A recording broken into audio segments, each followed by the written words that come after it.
objects. As if those get-ups weren't foreign enough. Of course, the ref never finds anything. Why should he? He's in on the scam. Guys, go back to your corners. The real purpose of the shakedown is to give the ref time to pass on last-minute instructions from the booker to his wrestlers. But don't take our word for it. Let's turn on our secret microphone. Hear it from the ref himself. We're gonna need a couple extra minutes in the main event, okay? So we need you to jumpstart the crowd a little bit, jump the guy at the bell. We need a couple extra minutes for the main event here. He's gonna jump you at the bell, okay? Guys, go back to your corners. Come on, let your man out of the corner. Referee is every bit as important as the two wrestlers are. But the more you're aware of him, the poorer he's doing his job. When wrestlers can't communicate directly with each other, the ref acts as the messenger. This is known as passing a move. Listen as the ref relays the secret information. Hey, come on. Let your man out of the corner. Open that. Let the man out of the corner. Come on, let the man out of the corner. Move. How you doing, buddy? Move. The ref slips out of the way at the last minute, and no one is the wiser. The role of the referee, he is supposed to be about 5 seconds behind everybody else in the building. And that is everybody from the popcorn vendor to the guy taking tickets can see what's going on. But the referee just somehow misses it every time. Instead of being a policeman in the ring, the ref is just one more con man. One of his cheats is called the blind eye, where he conveniently overlooks an illegal move in order to stir up the fans. Told the referee to call everything that he sees. Just don't put yourself in a position to see everything. In this tag team match, the ref purposely turns away just as the tag is being made between the good guys. The ref appears to be reprimanding the villain for climbing into the ring, but he's really just waiting for the signal to turn back around. There's the signal. When the ref sees both good guys in the ring, he tries to kick one of them out. This leaves the villains free to beat the daylights out of his partner. They're all in on it together. Now, everyone in the joint has seen this, but of course the referee hasn't seen it. And as the traditional rule goes in wrestling, if the referee does not see it, then it did not happen. Why do they pull this con? To get the crowd all worked up. When fans see the good guy being pummeled behind the ref's back, they become enraged. The crowd then, because they've seen this, they get mad at the referee. They're mad at the heel wrestler because this great injustice has happened and there's nothing they can do about it, just like real life. The ref also serves another underhanded purpose. He paces the action in the ring, making sure the fans' blood pressure rises to a boiling point at just the right moment. Of course, there's a trick to how he does it. The ref is secretly given directions by the ringside announcer, who is constantly monitoring the excitement level of the fans.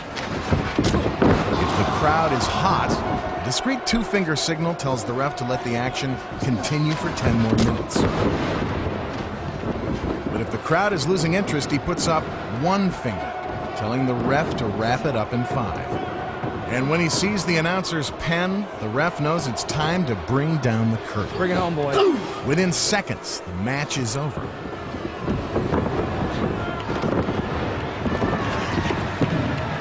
And the third man in the ring has successfully carried out his secret mission. Heat is basically anything that gets the crowd to erupt. You know, a heel, when he's getting heat, obviously it's boos and hisses. When the babyface is getting heat, it's cheers and applause.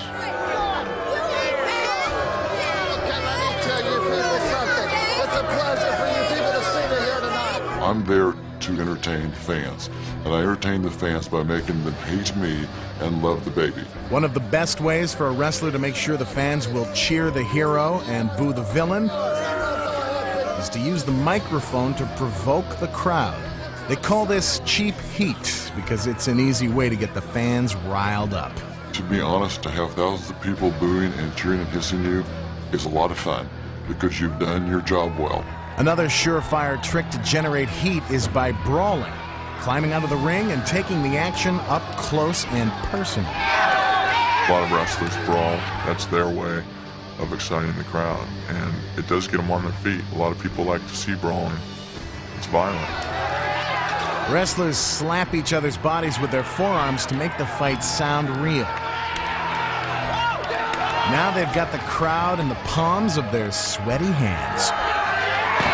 But there are other ways to stir up the fans, like enlisting the help of the wrestler's girlfriend. Come on, get him! Get him, baby! If she sees me in trouble, she'll grab the guy's foot. I then kick him in the back, throw him out of the ring. Step back. Then I will grab the referee, and I'll say, yo, what is your problem? Why don't you leave me alone? In the meantime, I'm chit-chatting. My girl is laying that man a beating outside, which is helping me. Step back, step back. And then once I notice she's done doing her job, I'll tell me to turn around. Turn around. See her standing there in the corner, not doing anything. And wrestling is not what it appears to be. In that sense, we're exactly like Hollywood or the movies, because everything you see is a total illusion. From the moment the wrestlers enter the arena, their plan is to work the crowd. The villain's job is to act as despicable as he can. He wants the crowd to really hate him. There's no better way to turn up the heat than the old autograph bit. It's a piece of business that makes the fans despise the villain for tearing up a little kid's autograph book. Sure enough, this crowd is outraged. The autograph book routine is one of the oldest routines in wrestling. And guess what?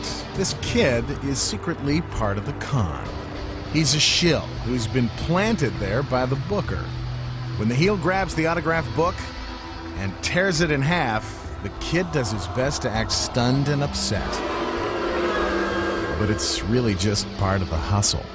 You're working them. You're taking their emotions on a roller coaster ride. You can make them happy, you can make them sad, you can make them angry, and what you're doing is you're working them. The heel gets booed just as planned. And what about the boy? He gets pizza and a ride home. Because here's the other secret. He's usually one of the wrestler's own kids. Everything is under our total control from the minute we walk in the ring until the minute we leave the ring. There's another character planted in the audience that you'd never expect to be on the payroll. And when she plays her big scene, she creates more heat than you could ever imagine. Can you pick out the plant? It couldn't be this sweet old lady.